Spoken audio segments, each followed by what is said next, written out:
mind as Forerunner, the Buddha's master key to shaping reality.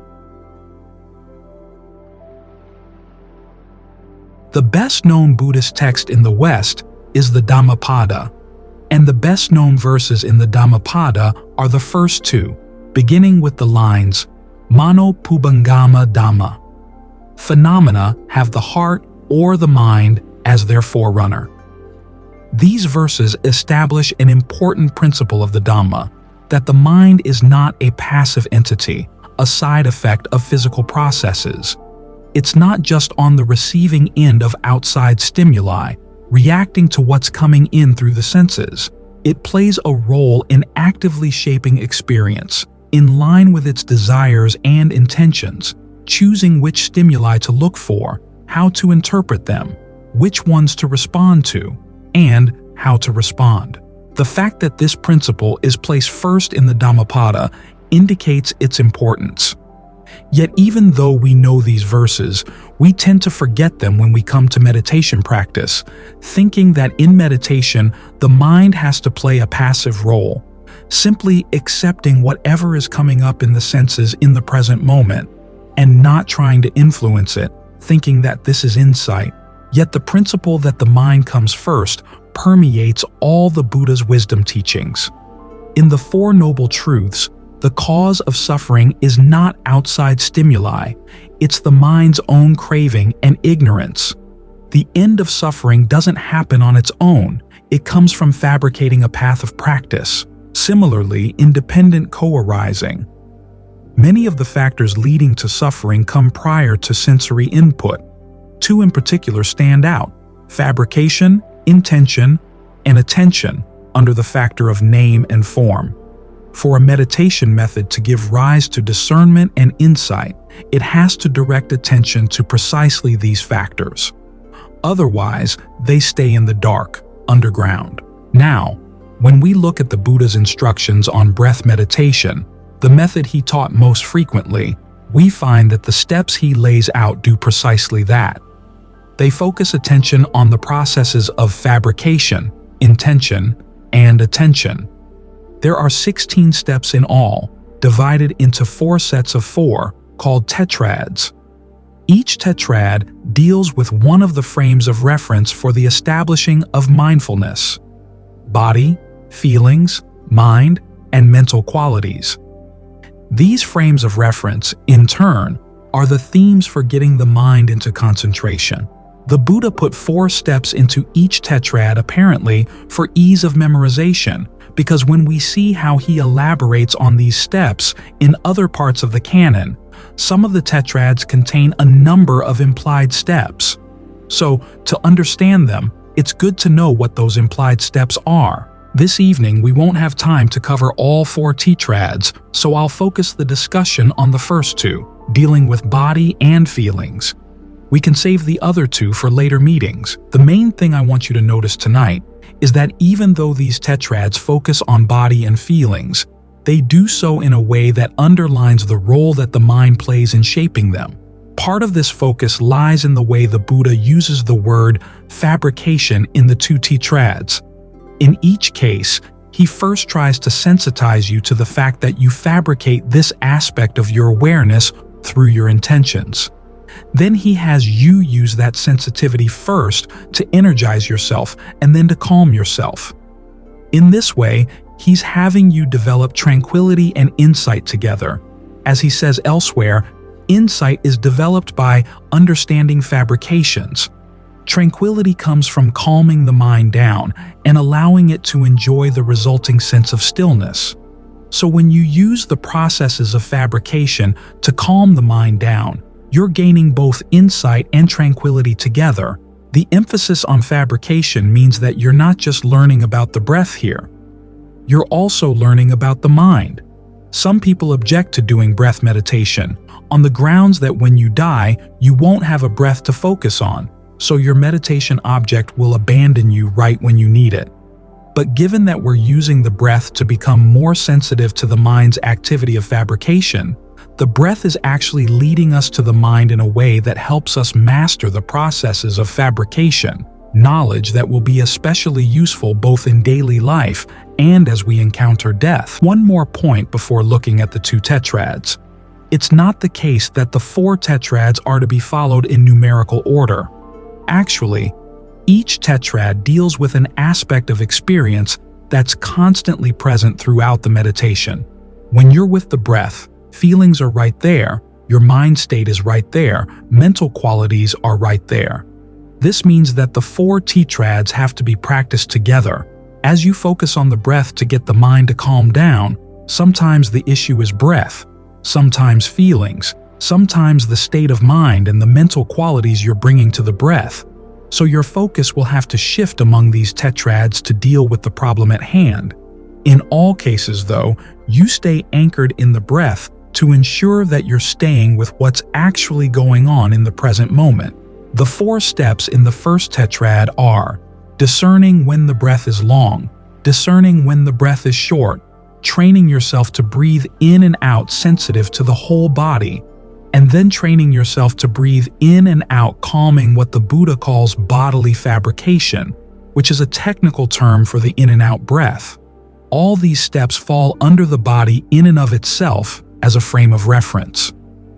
In the second tetrad, you train yourself to breathe in and out sensitive to rapture, to breathe in and out sensitive to pleasure, to breathe in and out sensitive to mental fabrications, feelings, and perceptions, and then to breathe in and out calming mental fabrications. These steps fall under feelings in and of themselves as a frame of reference. Let's look at the steps in these 2 tetrads in detail. In the first tetrad, the first 2 steps consist of simply discerning distinctions between breaths. How do you experience the difference between long breathing and short breathing? Ajahn Lee would add a few more variables here. He would note that there are a lot of other ways you can adjust the breath too. In long, out short, in short, out long. You can do heavy breathing, light breathing, fast, slow, shallow, deep. The purpose of discerning distinctions in the breathing is to see what really feels good right now, because ultimately, as we'll see in the section on feeling, you're going to try to be getting to a state where you're sensitive to rapture, sensitive to pleasure. These states of rapture and pleasure don't just happen on their own. These feelings are called pleasure not of the flesh, the pleasure associated with strong concentration, and that pleasure doesn't happen without your intending it to happen. How is that going to happen? Through the way you intend to breathe. So you want to get sensitive to variations in the breath. What kind of breathing feels good right now, and what way of breathing would induce, say, a state of rapture? That requires the next step, which is to train yourself to be aware of the whole body as you breathe in, the whole body as you breathe out. Ajahn Lee notes that as you become sensitive to the whole body, you will sense subtle energies flowing through the body in sync with the breath.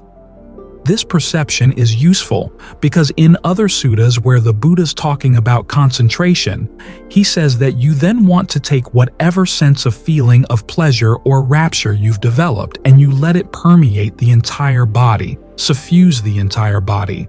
Having a sense of the breath flowing throughout the body makes it easier for those feelings to flow without interruption as well.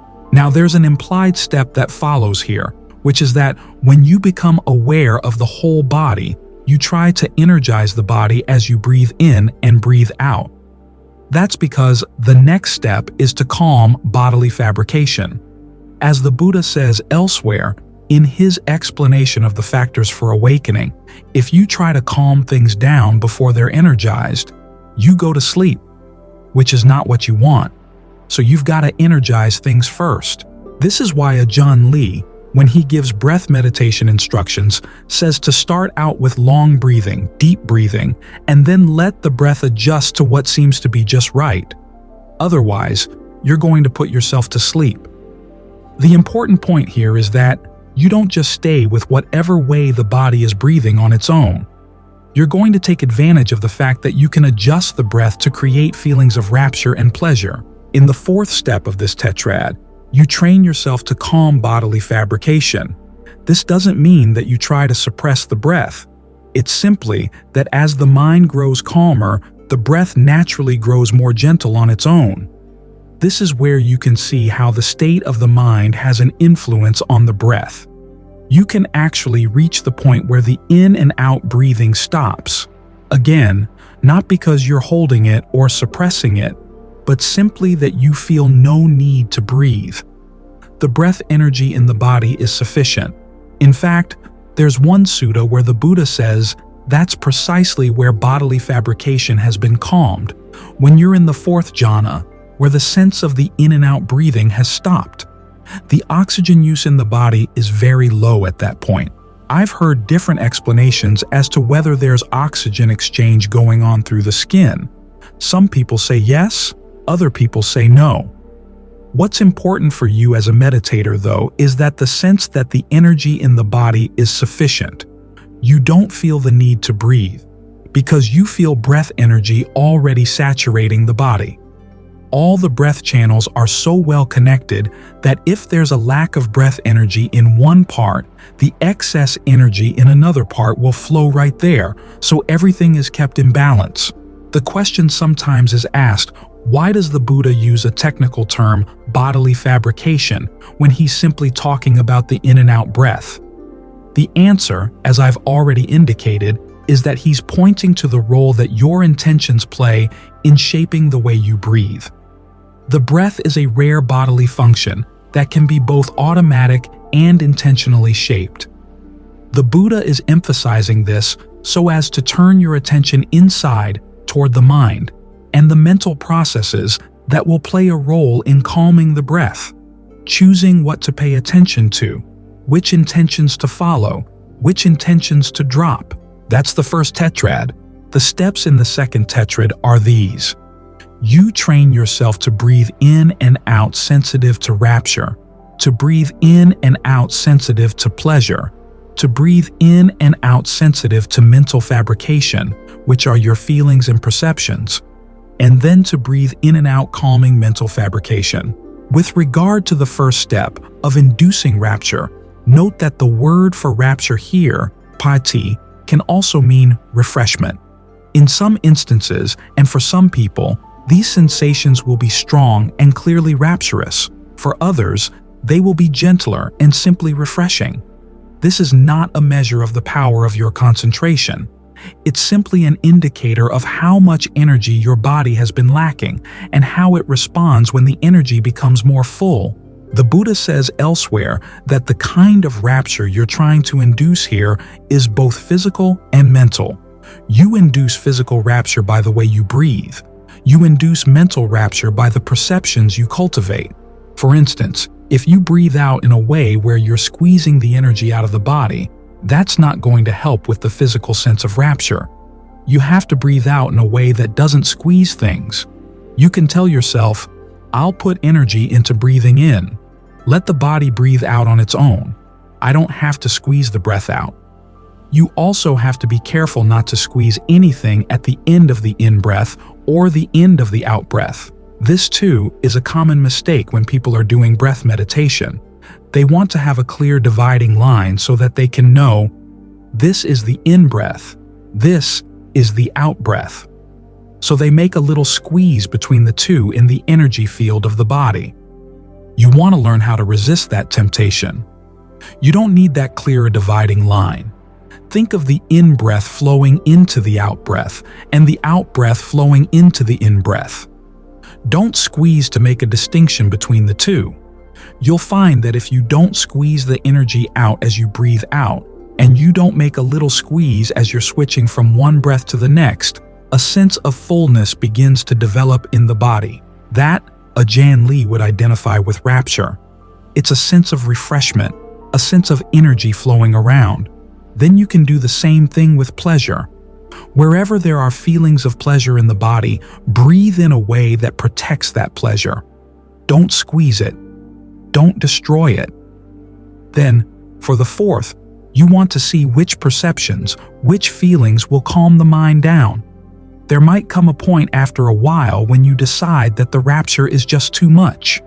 This is where you have to learn how to change your perceptions. Ajahn Lee and Ajahn Fuang would talk about having the energy flow out the arms, out the palms of your hands, flow down your legs, out the soles of the feet. I've also found it useful to think about the energy flowing out through the spaces between the fingers, or else flowing out through your eyes if there's an excess energy in your head. There are ways of simply holding these perceptions in mind, without pushing anything physically, that will allow the excess energy to release. Or you can think of the body being like a big colander. You've got little holes in the pores of the body. Or your body is like a sponge. The energy can flow out in any direction. There's nothing to hold it in. Usually, the problem with excessive rapture is that you start identifying the breath with the flow of the blood in the body, and the flow of the blood begins to push against the walls of the blood vessels. That leads to a perception of pressure. You want to hold in mind the perception of permeability through which that energy can flow out. Another way of calming mental fabrications has to do with perceptions of the breathing process as a whole. When you begin, there's a sense that the breath is coming into the body from outside. After a while, though, you develop a sensitivity to how the breath energy actually originates inside the body. The only thing coming from outside is the air. This is in line with the Buddha's way of analyzing the breath. He doesn't say that it's a tactile sensation felt at the skin. Instead, it's part of the wind property in the body itself, the flow of energy in the body as felt from within. So, look into the body to see where the breath seems to originate.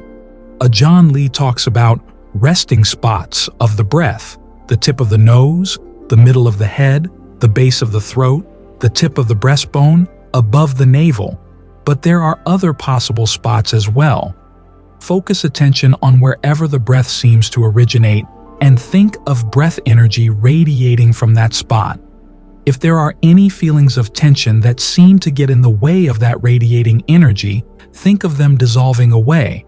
An even subtler perception is one where you think of every cell in the body breathing, and all the cells are breathing together. No one spot takes precedence. Your attention is evenly distributed throughout the whole body.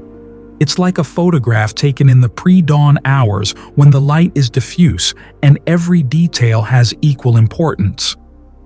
This perception can have an extremely calming effect both on the breath and on the mind. At the same time, it helps you not feel threatened or fearful if the breath stops, because you have a feeling of full breath energy in every part of the body. You're not starving yourself of breath energy at all. In fact, the opposite. The breath energy feels satisfying and still. These are some of the issues that come up when you're dealing with rapture and pleasure, and then trying to calm the effect that these feelings, along with the perceptions that go with them, have on the mind. You calm the mind down, 1, by the way you breathe, 2, by the perceptions you're holding in mind, and you ultimately get to a feeling of equanimity, the calmest type of feeling, which will have a very calming effect on the mind. You can get the mind into very deep states of concentration this way, by using perceptions that are more and more calming. The overall process is similar to the first tetrad. As I said there, when you calm bodily fabrication to the point where the in and out breath seems to stop, it can take you all the way to the 4th jhana. In this tetrad, when you calm mental fabrication, you can develop states of concentration that take you all the way through the formless jhanas, where there are very refined feelings of equanimity and perceptions so subtle that it's hard to say whether they're perceptions or not. In the very highest level of concentration, the texts say that perceptions and feelings can actually cease. The 2 tetrads help each other along in this way, so that's the 2nd tetrad. Here too, you'll notice the emphasis on the role of the mind in the components of mental fabrication. In the case of perceptions, this is obvious.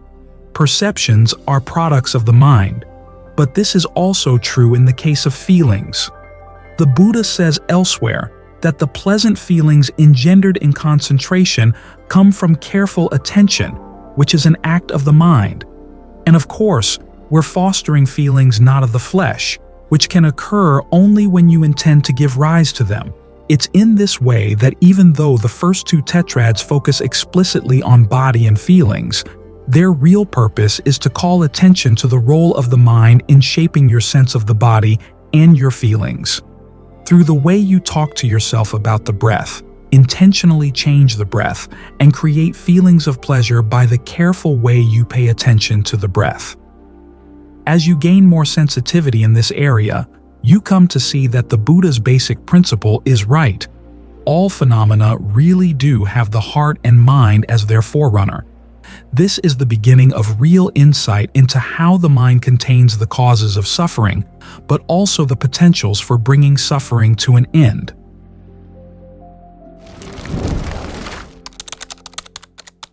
Mindfulness of Breathing, Part 2.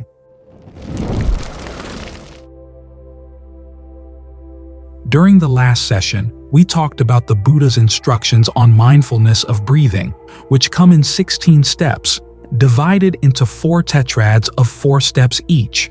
We noted that the tetrads correspond to the 4 frames of reference in the establishing of mindfulness: body, feelings, mind, and mental qualities. These frames of reference, in turn, are the themes for getting the mind into concentration. We also noted that you don't necessarily practice the tetrads in a row: 1, 2, 3, 4. All 4 frames of reference are present as soon as you focus on the breath, so they're all here together right now as you're meditating. You develop the breath as a full-body process at the same time that you develop feelings of refreshment and pleasure, get the mind to settle down, and release its various burdens related to the world.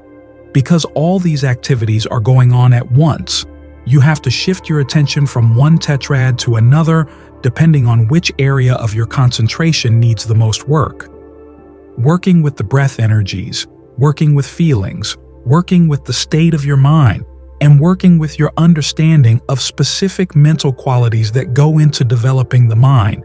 The other important point we noted is that even though mind is emphasized only in the 3rd tetrad, it plays a major active role in all 4. It fabricates your sense of the body as it adjusts the breath. It creates feelings of pleasure and equanimity, along with calming perceptions to calm itself down. And as we'll see this evening, it plays an active role in the 3rd tetrad as well. In other words, you don't simply watch mind states arise and pass away, willy-nilly. You intentionally give rise to skillful states and intentionally abandon unskillful ones. This brings us to the paradoxical nature of meditation. When you meditate, the mind is training the mind. It's both teacher and student, or, if you see meditation as a sport, both the trainer and the athlete being trained. As teacher, it learns instructions from outside, but it has to do the actual training. As student, it has to follow the instructions. This means that, as you meditate, the mind has to learn how to read itself, to see what state it's in as you begin to meditate, and then to try to get itself to act in a way that brings it into a better state, to reflect on how well it's succeeding, and then to continue to make adjustments until it settles into a state that's just right. 2 points are relevant here. When we think of the mind training the mind, it's useful to think of the mind as a committee, with different members playing different roles. These are the different senses of self you have inside that are in constant dialogue. In meditation, we're training 3 of these senses of self in particular: the self who wants to enjoy the results of the practice and provides motivation, the self who is developing the skills needed to bring those results about, and the self who watches over the whole process to see how well the other selves are doing and to suggest improvements. That's the first point. The second point is that for the mind to bring itself into balance, it will need a variety of meditation techniques for dealing with specific problems. The Buddha didn't teach a one-size-fits-all vipassana or concentration technique. He emphasized breath meditation as his central technique, teaching it in more detail and more often than any other technique. But he would also teach it in conjunction with other techniques. As he said, if you try to stay with the breath, but there's a fever in the body or the mind, switch to another theme that you find inspiring, one that allows the body and mind to calm down and then return to the breath. Or, in a John Lee's terms, the breath is a home for the mind. The other themes are places where it goes foraging for whatever food it needs that the breath doesn't provide. So as you're practicing, reflect every now and then on the state of your mind. If it's not falling into the 3 ideal steps that this tetrad sets out for the mind, gladdened, concentrated, and released, then you might want to make some adjustments in your practice. Remember, you're meditating on the breath, not for the sake of the breath, but for the sake of the mind. Always keep the well-being of your mind as your top priority. The steps in the 3rd tetrad are these. The first step is to breathe in and out sensitive to the state of the mind. The second step is to breathe in and out, gladdening the mind. The third step is to breathe in and out, concentrating the mind. And the fourth step is to breathe in and out, releasing the mind. The first step is simply a matter of noticing what state of mind you're bringing to the meditation as you sit down, and watching it as you try to get it to stay with the breath, to see whether it's happy to stay with the breath, or if something is getting in the way. This sounds simple, but it's actually a central skill in the practice. The ability to step back from your own moods and to recognize whether they're skillful or not. If they're not, you have to be willing to change them. The Buddha said that his own practice got on the right path when he was able to step back from his thoughts and divide them into 2 sorts, skillful and unskillful. Instead of judging them as to whether he liked them or not, he decided to see where they came from and where they would lead. If they came from unskillful attitudes, the desire to fantasize about sensual pleasures, ill will, or harmfulness, he knew that they would lead to unskillful actions, and that would lead to long-term harm. So he had to be willing to bring those thoughts under control. If his thoughts were based on skillful attitudes like renunciation, goodwill, and compassion, he let himself think them until he was ready for the mind to settle down to rest in concentration. As you've probably noticed, you won't succeed in stopping unskillful thoughts simply by telling them to stop. You first have to convince yourself that you don't secretly side with them. Instead, you'd be happy to have them stop. This is where the next step comes in, gladdening the mind. You actively try to make yourself take delight in abandoning unskillful thoughts and developing skillful thoughts in their place. If, when you try to stay with the breath, you notice that the mind is happy to stay there, then you can keep your focus on the steps of the first and second tetrads. If it's not happy with those steps, then you have to talk to the mind to get it in the right mood, what the Buddha calls verbal fabrication, or directed thought and evaluation. You try to talk yourself into being happy that you're here mediating and that you've got this opportunity to watch your own body and mind, to gain freedom from your attachment to thoughts that you know are not good for you. Sometimes you can get the mind in the right mood simply by changing the way you breathe to give both body and mind more energy. This is where you can tell yourself to emphasize the steps of breathing in a way that gives rise to refreshment and pleasure, and to stay with those steps as long as it takes for the right attitude toward the practice to permeate the mind. But sometimes you might have to abandon the breath for the time being and focus on some other topic that will energize the mind. For instance, recollection of the Buddha, recollection of the Dhamma, or recollection of the Sangha can be energizing. With recollection of the Buddha and the Dhamma, you can reflect on what a good thing it is that there has been someone in the world who gained release from suffering through his own efforts and then taught the way to others, entirely for free. We're fortunate that those teachings are still available and that we now have the opportunity to follow those teachings. With recollection of the Sangha, You can think of all the members of the noble Sankhara who have told of the hardships they faced in the practice, often many times harder than anything you're facing, and yet they were able to overcome them. If they could do it, why can't you? Try to think of the practice of the Dhamma as a challenge, and members of the noble Sankhara as people who found joy in taking on that challenge as an adventure. This way of gladdening the mind is especially helpful when you find yourself facing physical pain or mental difficulties. Instead of thinking of yourself as a victim, try to approach the difficulties as an adventure in finally overcoming things that have held power for far too long in your mind. When you can convince yourself that you're glad to have this opportunity and that you can find the inner strength to take on the challenge, that's half the battle right there. Other themes that can gladden the mind are the 4 Brahma Viharas: unlimited goodwill, unlimited compassion, unlimited empathetic joy, and unlimited equanimity. Choose whichever of these 4 themes you find most useful right now, and first think about what it means. With goodwill, you're wishing for all beings, yourself included, to be truly happy. To be happy, we have to act in ways that are harmless. The Buddha didn't say to think simply, happy, happy, happy. He taught that genuine goodwill starts with the wish, may beings not mistreat one another. So when you're wishing for your own happiness, the ideal way to express that wish is this: may I understand the causes for true happiness and be willing and able to act on them.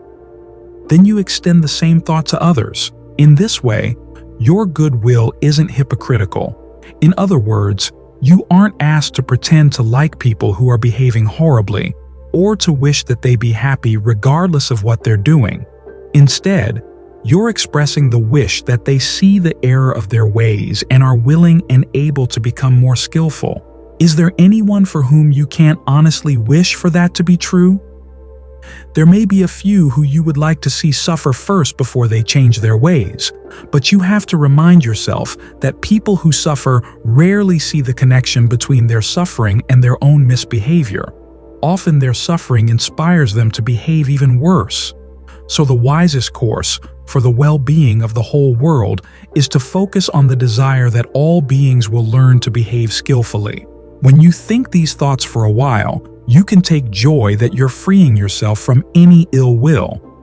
This sense of joy lifts up the mind and puts it in a position where it can more easily come back to the breath. These are some of the ways in which you can bring in various perceptions to gladden the mind and lift its energy level.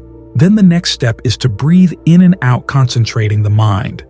In this case, you're trying to get the mind steadier and more focused.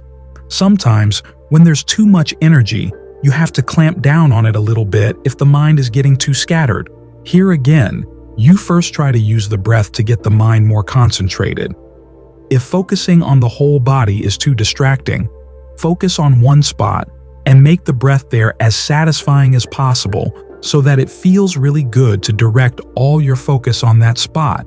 If any pressure builds up, think of it spreading out from that spot in all directions. Don't follow it out. Just stay focused in your center. I've found that a spot in the middle of the head is good for this kind of practice. Then, when the mind feels more firmly established, you can think of letting the range of your awareness expand until it fills the whole body. Then your concentration will be firmly established in a larger frame of reference. Sometimes, though, to get the mind more concentrated, you have to talk to it so that it loses its interest in thinking about other things. This is where you can bring in an alternative topic of meditation that's more sobering, such as recollection of death. You don't know when death is going to happen, but you do know when it does happen, you're going to have to be well prepared, because your mind could easily latch on to some vagrant craving. If you're not in control at that point, it's like handing your car keys over to any crazy person who comes running past you on the street. You have no idea where the crazy person is going to drive you, so you want to have some control over your mind. This kind of reflection can get you more solidly focused and can calm the mind down. Finally, the last step in this tetrad is to breathe in and out, releasing the mind. Now, this can mean release on many levels. To begin with, you're releasing the mind from its fascination with sensuality, its fascination with sensual thoughts and plans, and from the hindrances in general, which, in addition to sensual desire, include ill will, sloth and drowsiness, restlessness and anxiety, and doubt. When you can drop that fascination, you can get into the first jhana. When you've been there for a while, you can bring back the step of being sensitive to the mind. Is there any disturbance in your concentration? Here we're not talking about disturbances coming from outside. We're talking about disturbances in the concentration itself. In some cases, the disturbances are the beginnings of thoughts that would distract you. In a case like that, once you're established with a full body awareness of the breath, you can keep watch to see if any thoughts are beginning to form. Usually, they'll start as a little stirring in the breath energy, in an area where it's hard to decide whether it's a physical sensation or a mental sensation. It's a little bit of both. If you decide that it's a mental sensation, you tend to put a label on it, that it's a thought about such and such, and then you get into it and ride with it. So you've got to stop the process as quickly as you can. It's like being a spider on a web. The spider sits in one spot on the web, but because the strands of the web are all connected, it'll sense any disturbance anywhere in the web. As soon as there's a slight vibration in the web, it'll run over and deal with any insect that's gotten caught in the web and then return to its spot. In the same way, if you sense a little disturbance anywhere in the breath energy in the body, you leave the center of your focus and go over to zap that little stirring to disperse it. Then you return to your spot. That's one kind of disturbance. Another kind of disturbance is in the actual state of concentration itself. For instance, when you're already in the first jhana, you're engaged in directed thought and evaluation. After a while, though, you reach a point where you realize you don't need to do that anymore. The breath is really good, feels fine. You don't have to keep thinking about adjusting the breath and spreading the breath. You can just be with the breath. Then you can drop the directed thought and evaluation and yet still stay with the breath. In fact, you can settle into the breath even more firmly, with a strong sense of oneness. A similar process continues through the various levels of jhana. You release the mind from the rapture, you release it from the pleasure, release it from the need to breathe. Not that you force the breath to stop, simply that the breath energy in the body is so full and well connected that you don't feel any need to breathe. You can even release the mind from the need to focus on the body. You can have a sense of space or sense of awareness as your topics. Those are some of the ways you can release it, ultimately on the way to total release. It's in this way that you can use the mind to train the mind, to read its moods, to make it glad to be abandoning unskillful thoughts and developing skillful ones, to get it more concentrated, and to release it step by step from its various burdens. So even though in breath meditation we're focusing primarily on the breath, we can't help but learn about the mind and learn how to train the mind at the same time. In fact, that's what the practice is all about. We're not here to get the breath. We're here to use the breath to get to the mind. When you can learn the skills of making the mind happy to be here, you're well on your way to getting the most out of the practice.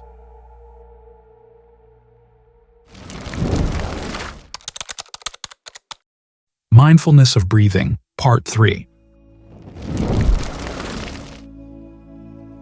For the past 2 sessions, we've been talking about the Buddha's instructions on mindfulness of breathing, which come in 16 steps, divided into 4 tetrads of 4 steps each. We noted that the tetrads correspond to the 4 frames of reference in the practice of establishing mindfulness: body, feelings, mind, and mental qualities, all in and of themselves. These frames of reference, in turn, are the themes for getting the mind into concentration. We also noted that you don't necessarily practice the tetrads in a row: 1, then 2, then 3, then 4. All 4 frames of reference are present as soon as you focus on the breath, so they're all here together right now as you're meditating. You develop the breath as a full-body experience at the same time that you develop feelings of refreshment and pleasure, and get the mind to settle down. It's awareness filling the body, all the while releasing the mind from its various burdens and concerns about the world. Because all of these activities are occurring at once, you have to shift your attention from one tetrad to another, depending on which aspect of your concentration needs the most work at any one time. We also noted that although each tetrad has 4 steps, there are cases where some extra steps are implied. This point was true with the first tetrad, and it's especially true with regard to the 4th and last tetrad, which we'll discuss this evening. It's another case where the Buddha gives you 4 steps, but there are some missing steps that we have to fill in from his teachings in other suttas. This 4th tetrad is the one that corresponds to the 4th frame of reference in establishing mindfulness, mental qualities, or dhammas. Some people have asked, what's the difference between this tetrad and the 3rd, which corresponds to the mind as a frame of reference? There are 2 ways of answering that question. The first has to do with the image of the committee of the mind. If you see the mind as having lots of voices with lots of different opinions, you might think of mind as a frame of reference concerned with the mind as a whole, the times when the committee has come to an agreement, whereas mental qualities refer to the individual members of the committee.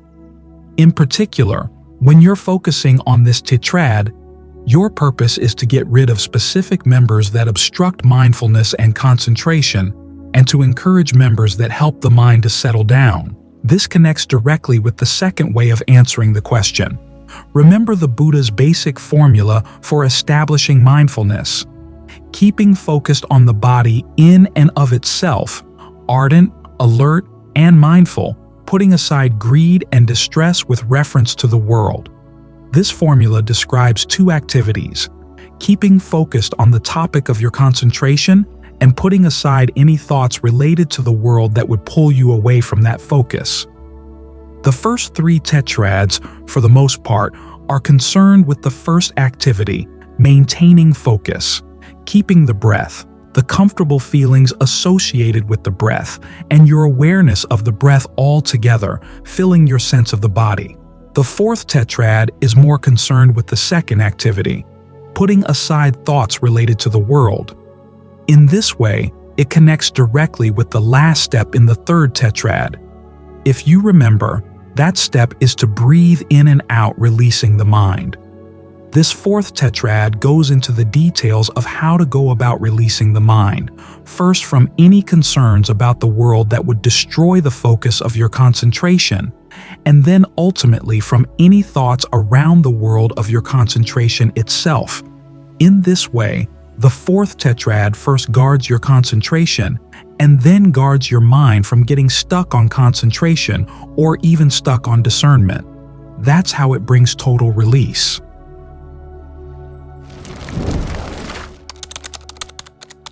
The steps in the 4th tetrad are these. First, as you breathe in and out, you focus on inconstancy, anicca, which would also include dukkha and anatta, stress and not self. Then you breathe in and out focusing on dispassion. You breathe in and out focusing on cessation. And finally, you breathe in and out focusing on letting go. In following the first 2 steps, it's not the case that you can go straight from focusing on anicca to focusing on dispassion. In other words, you can't simply say to yourself, gee, this body of mine is impermanent. It changes, so I'm just going to abandon attachment to it. That doesn't work.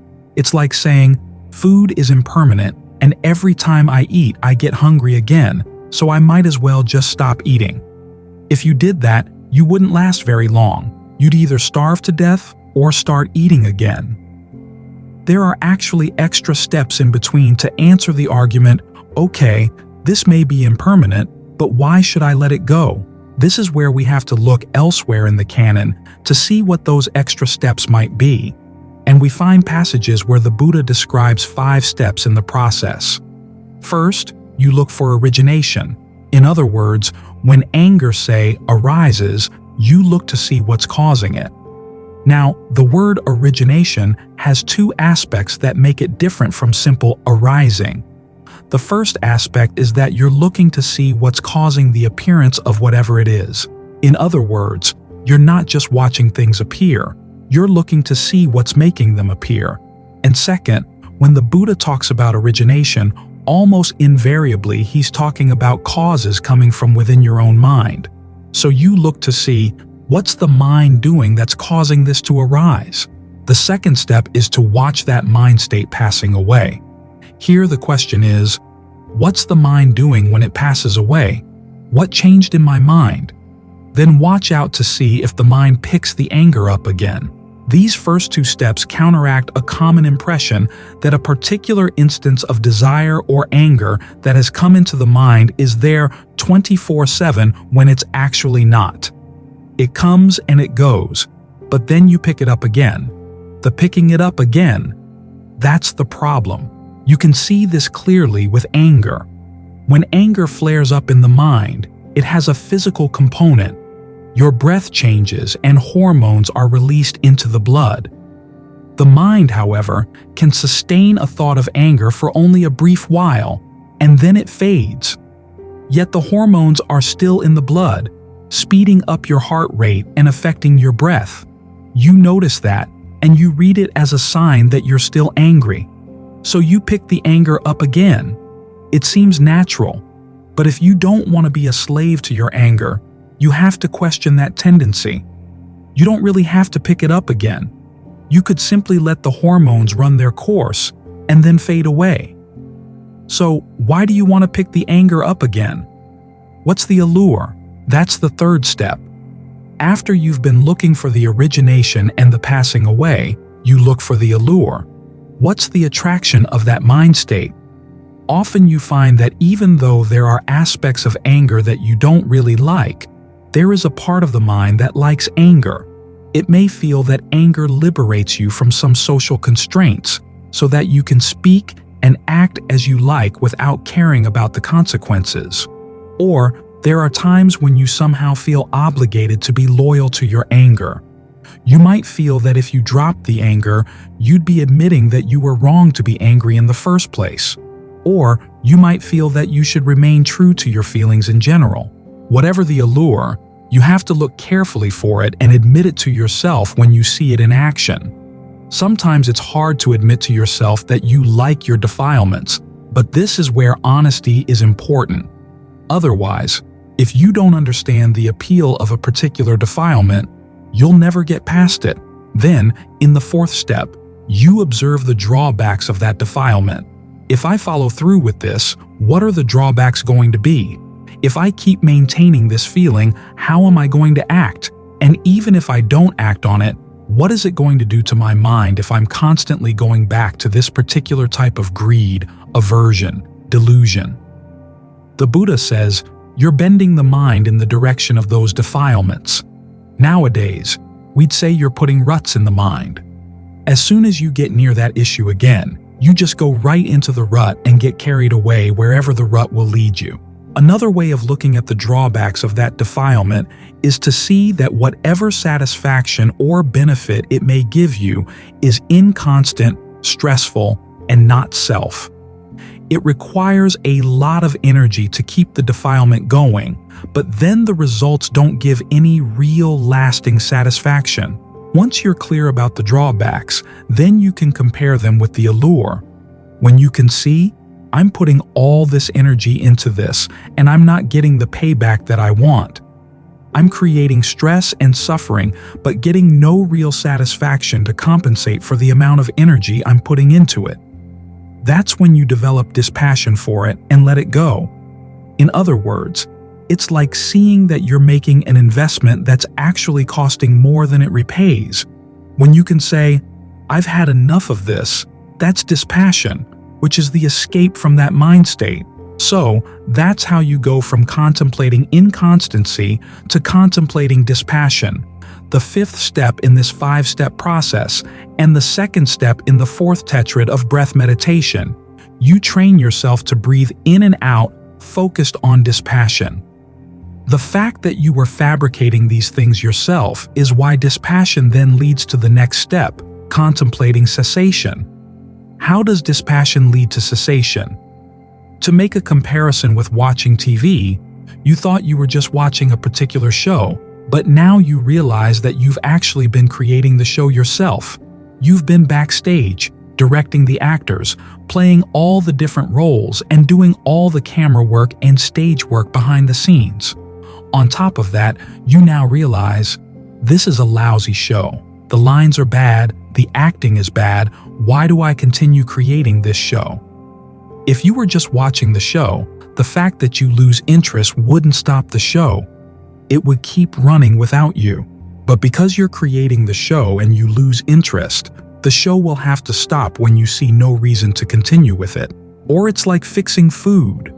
You've been eating horrible food and for a long time you've been complaining about it. But now you realize, I've been the one fixing the food all along, and I've been putting energy into this that I wasn't aware of. There must be something better. That's when you let go. You stop fixing the food. The food ceases. It's at this point that you realize that what the Buddha taught about the power of the mind is true. It really is responsible for your experience of the senses. When it stops fabricating in the present moment, all experience of the senses falls away. What remains is an experience of the deathless, something totally unfabricated. You know that it isn't originated because you did nothing to shape it or make it happen. It's outside of time and space, so no change can touch it. Even your first glimpse of this, at the moment of stream entry, is really amazing. Then, the Buddha says, after the cessation, the final step in the fourth tetrad is to train yourself to breathe in and out focused on relinquishment. You let go not only of the defilements you've been analyzing, but also of all the effort you've been putting into analyzing them. In other words, you let go of your attachment both to the defilements and to the path of practice, the concentration and discernment that put an end to those defilements. On an everyday level, as you're trying to gain release from ordinary defilements in the early stages of the meditation, this is what happens. You've been using your tools, your mindfulness, and your powers of analysis to deal with a particular problem. Once that problem is solved, you put down your tools and get back to the topic of your concentration. When you move on to another problem, you have to pick the tools up again. But when you've cleared away all the obstacles to concentration, you can start focusing on your attachment even to concentration and discernment, seeing that that attachment too is a problem, because concentration and discernment are fabrications. Once you can take that attachment apart, then you put all the tools of the path down for good. You let go even of your acts of discernment. That's the ultimate letting go. The word the Buddha uses, patinisago, means not only letting go but also giving back. You've been holding on to these things all along as your tools, but now you're giving them back to nature with the thought, okay, nature, you can have them, I don't need them anymore. Because at that point, you've found something better. As the Buddha said, you've found the clear knowing that sees that there is something deathless. When you let go of everything, you're released into that deathless dimension. That briefly covers the fourth tetrad in the Buddha's breath meditation instructions. To summarize the 16 steps in those instructions, their purpose is to develop insight and tranquility at the same time. You develop insight by looking at things in terms of fabrication, and tranquility by calming fabrication. The Buddha mentions calming bodily fabrication and calming mental fabrication. He doesn't mention verbal fabrication, but still, all the instructions in the breath meditation, where you say to yourself, I will now breathe in doing this, I will now breathe in doing that. That's verbal fabrication. The Buddha talks in terms of fabrication because he wants you to understand how much the mind is actually participating in fashioning your experience, even with things as basic as the breath. That's the insight part. Then the calming of fabrications is the aspect of the practice related to tranquility. The reason he doesn't tell you to calm verbal fabrications is because there are times when you can calm them, and other times when you have to start using them again, talking to yourself as you reflect on your practice and make adjustments in it all along the way. As you practice these steps, you're also fulfilling the instructions for the establishing of mindfulness and developing all 7 factors for awakening. It's in this way that the 16 steps are a complete practice. As you practice them all together, as Ajahn Lee expresses it, you're practicing 4 in 1.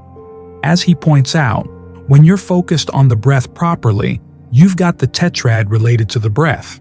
You've got the tetrad related to feelings, the tetrad related to the mind, and the tetrad related to dhammas, all right there. And it's not just Ajahn Lee who says this.